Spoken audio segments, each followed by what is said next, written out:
welcome to episode 7 of the Real Estate Speedcast. My name is Nancy, Greater Orlando Realtor, and I am here with Juan Castro.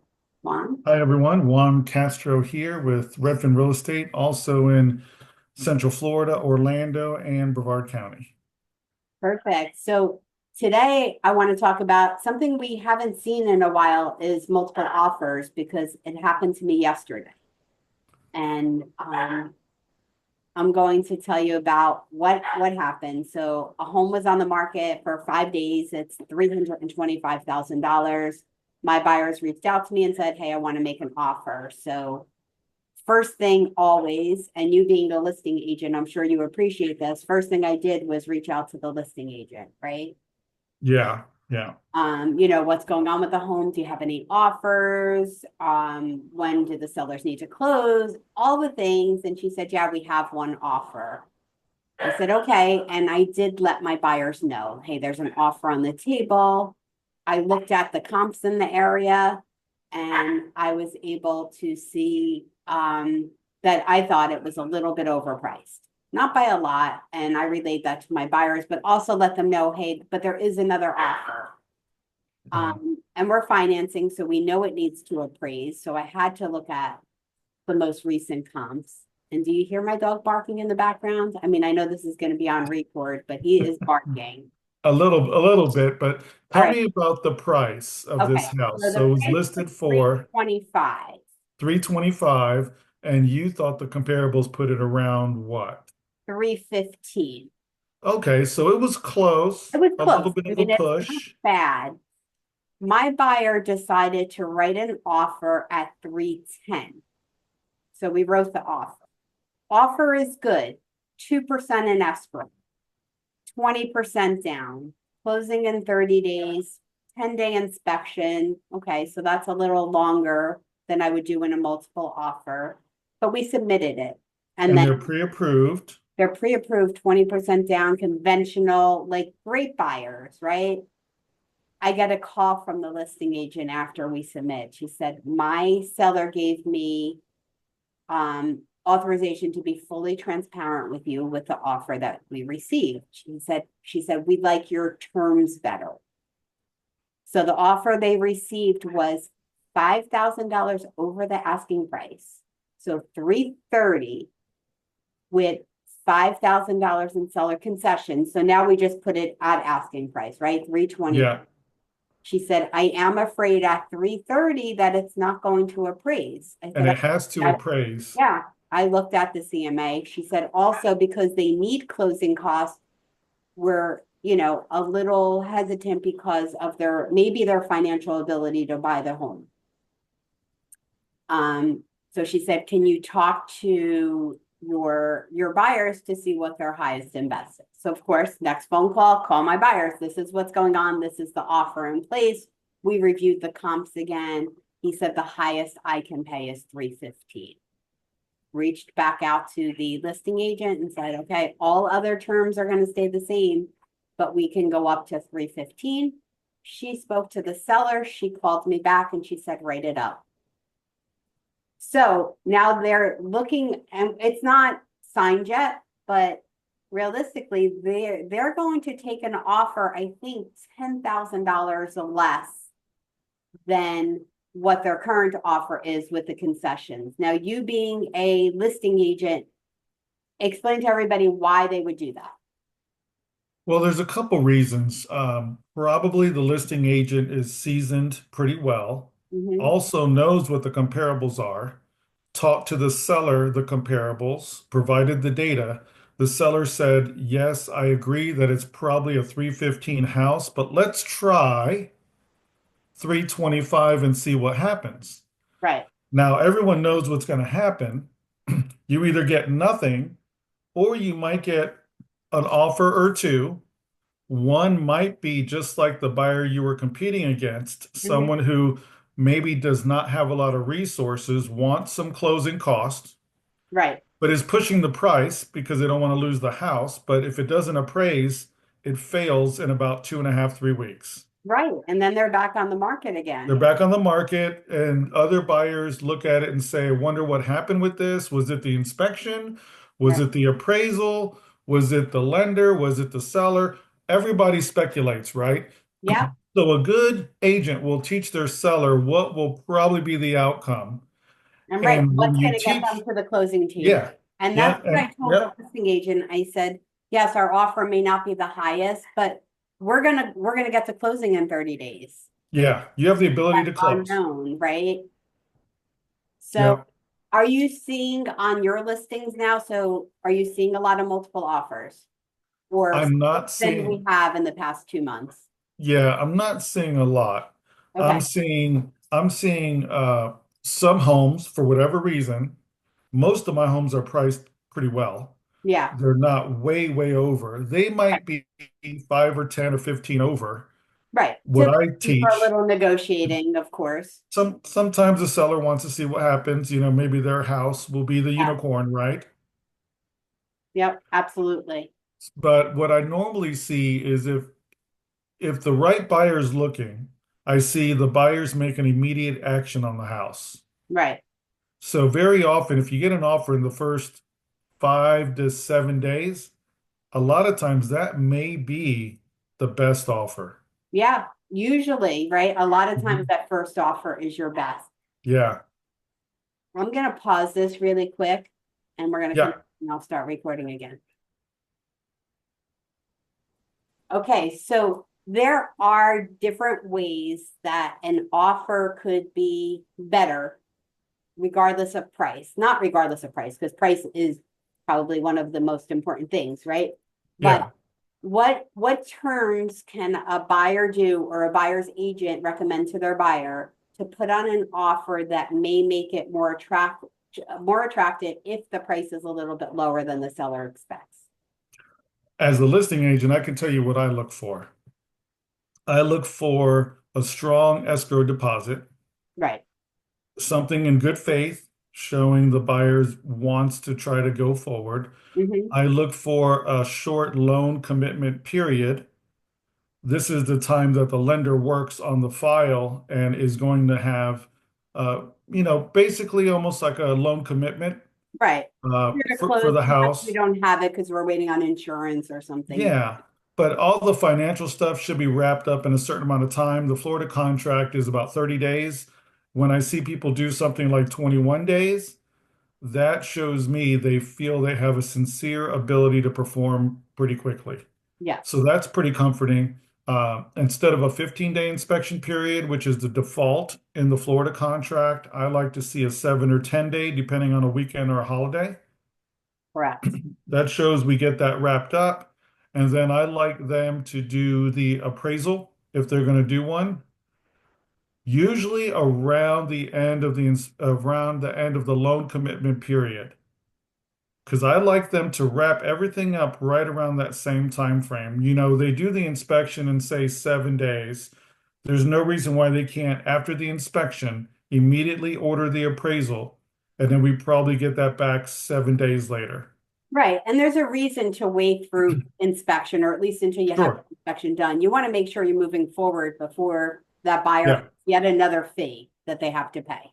Yeah, there could be a surprise, so things that maybe nobody knows. Being Sometimes they're really small, minor things, but everyone has Yeah, to but sometimes agree. we can't agree, and that's the time where the buyer can walk away. So Yeah, that's the reason why yeah, to keep it shorter, so that you know we're moving forward. Order that appraisal right away. Now, I remember when we were in crazy multiple offers, listing agents wanted the appraisal ordered immediately before yeah. inspection even, right? But because they just wanted to know, especially because the prices were going They up, were pushing it. or were They were going all pushing it. above, and they were waiving part of that appraisal gap sometimes, or Yeah, waiving it altogether. We're not seeing that. It's not like no. multiple offers where we're seeing waived inspections and waived appraisals. But when there is, those are other terms that you can put into your offer. Like if the home doesn't, so the offer price is 450.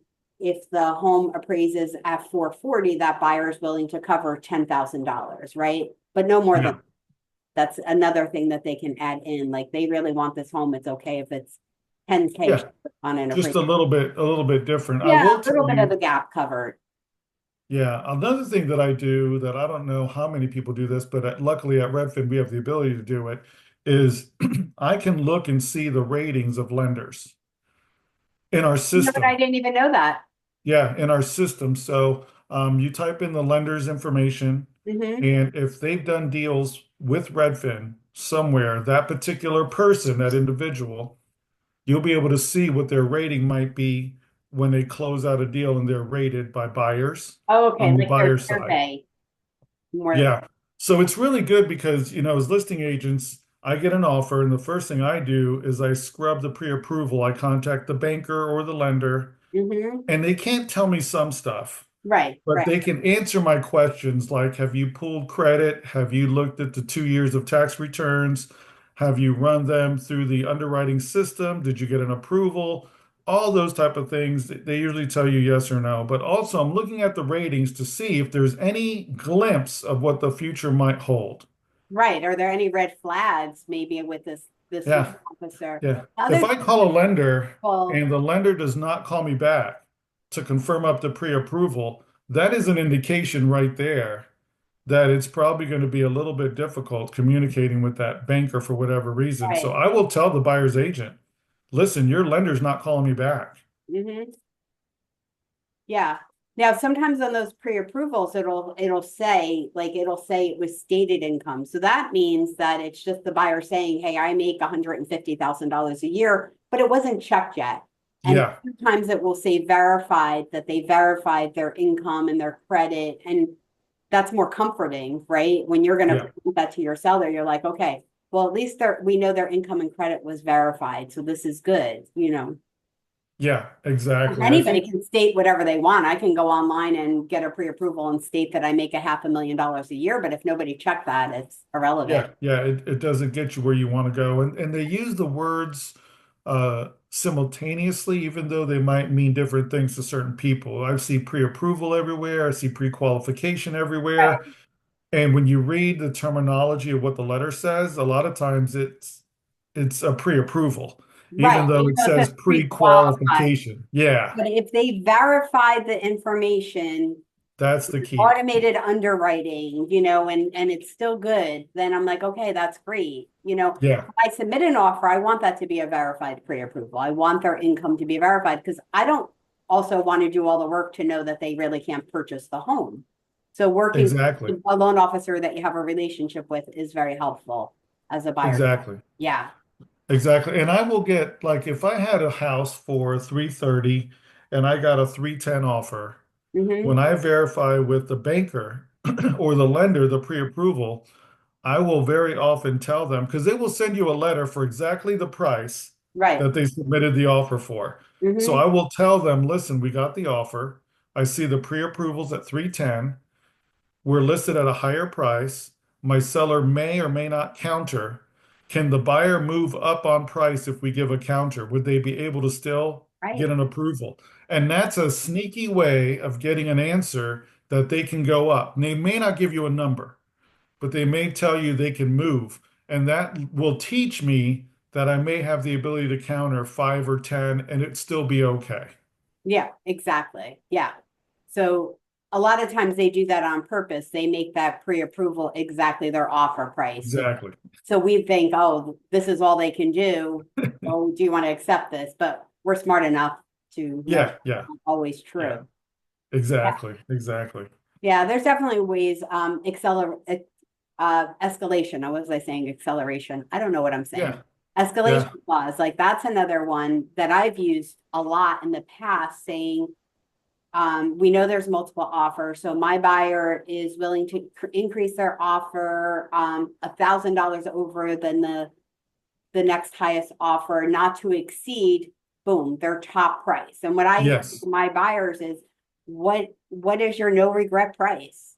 That if you list Yeah. that house $1 more than that price, are you okay? And if you're okay with that, that's where we're going to escalate to. As long as Yeah. you see that the comparables are okay, and they'll give me that number. Okay, so we're going to escalate whether it's $1,000 or $5,000 over the last offer, the next highest offer, not to exceed this price. And I've won a lot of times by doing that.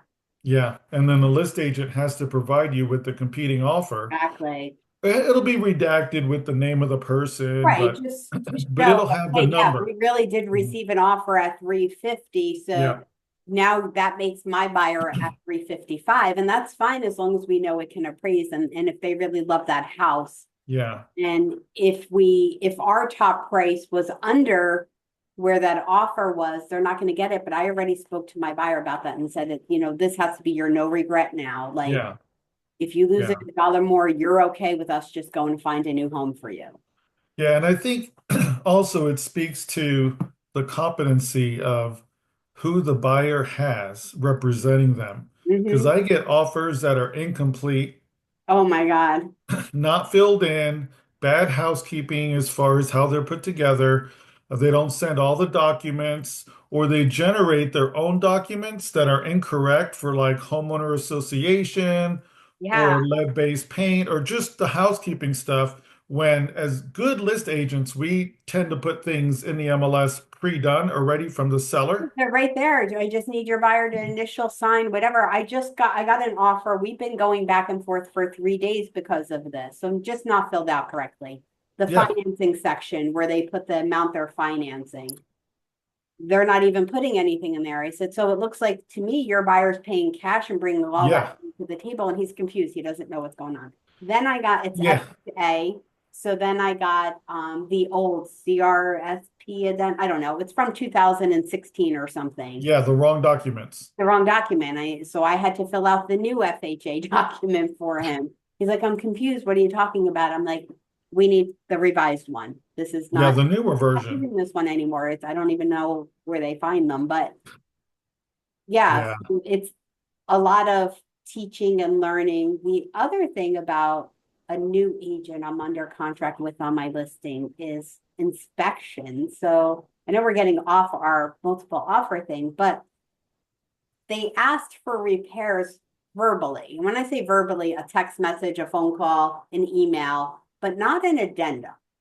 yeah, not a So signable agreement between buyer and no, I seller. mean, really, we have no agreement, but because they asked for it that way, I asked my seller, I responded that way. So we have to service the AC. It's not even a big thing, right? Clean the coil, service the AC. Sure, he's going to do it. Okay. What happens? My seller did do it, but what happens? We get to closing and it's not done. There is no commitment. It's not There's in no writing. commitment, right? Why aren't they sending the proper documentation to protect their buyer? That is as a real estate instructor, I think that is just lack of experience Yeah. or lack of leadership in their office to teach them what Yeah. they should be I doing. mean, I I'm mean, being honest with them and we're gonna do what we said we were gonna do, yeah, yeah. you know? But I mean, you have to write things down and have both parties sign so there's no Right. confusion Yeah. on what the And then we have expectation emails is. going back and forth, so maybe they could have something on that, but you have nothing from my seller saying Exactly. that they agreed Exactly. to me. I can't really speak to my seller. Yeah, you can't. My Yeah, seller hearsay, my seller agreed to do this, kind of. yeah, I feel like I'm in court now. It's hearsay. yeah, yeah. No, I It's think the truth, you know? I think for buyers and sellers, you just have to understand that things need to be in writing. They Hmm. need to be communicated clearly. You also need to understand that the way the seller repairs something may not be the expectation for the way the buyer wants it repaired. Right, right. So when you ask for repairs, understand that you're either going to be acceptable of the light switch working or it having a new faceplate, a new flip Yeah, switch. it I has mean, to just be the whole thing. specific, like seal the stucco cracks. But when I do it, I said seal the stucco cracks and paint to match, right? Maybe Yes. cover up that paint to match, or we're seeing just Spider one. webs. Yeah. Yeah. Yeah. It's a So if spider you web say house. that, like my seller could just fill it in and you're just gonna see Yeah. white on the And side of as the brown as house. as I work with sellers, I most of the time I tell my sellers we are going to lean away from doing repairs unless they affect financing or the Right, loan. a 4 point. Um, so if it's just a housekeeping item like a couple screens are missing or something minor like that, caulking in the bathtub, a GFCI and an outlet, I tell my sellers, if you want to try to resolve those, you can, but sometimes it makes more sense to offer a credit in lieu of Give repairs. them a few $100 and yeah, Yeah. we just did that for grout and something else. Yeah, We because didn't as a grout seller, the again. GFCI doesn't work. You think it's the outlet, which is $15, and then you find out it's a wiring issue or the breaker in the breaker box. Yeah, and now you're into this whole spiraling and costing you more money. And if you Yeah, just instead of $25 repair, now yeah, it's an electrician and probably $400. So it yeah. just changes, and then people get a little bit of a bad taste. So sometimes you got to pick your battles strategically. Hmm. And will the buyer do all those things? Most of my buyers don't. Yeah. Um, Yeah, but at they're least they probably have the going to fix resources. some of those things that they were asking for anyway, because they're really so not Minor. important. Yeah, they're That's so a minor. great idea, Juan. We can wrap this up today. We're going down like a whole nother topic, but I think we should have a home inspector come on and talk about really what they look for. That would be really good. Yeah. That would be really I mean, good. I Yeah, have we'll a definitely question. work on If that. you We'll have definitely somebody, work on that. let's invite them on because I think that's really important for both the buyer and seller to learn like what is that inspector looking for when they walk Well, in the house. what are they looking for and who is the home inspector? Right. Yeah. What makes them a home inspector? Yeah. What are the why makes them qualified to do anything? Yeah, what makes them qualified to inspect a house and critique the electrician, the plumber, the HVAC person, and the roofer? Right, right. Yeah, they're almost like the jack of all trades, right? Yeah. I Yeah, think so that would be good. Yeah, we'll work on that for the next one, guys. all right, perfect. Well, have a good day. Enjoy the week. We'll get this online as soon as possible. Thank you, everyone. Bye bye.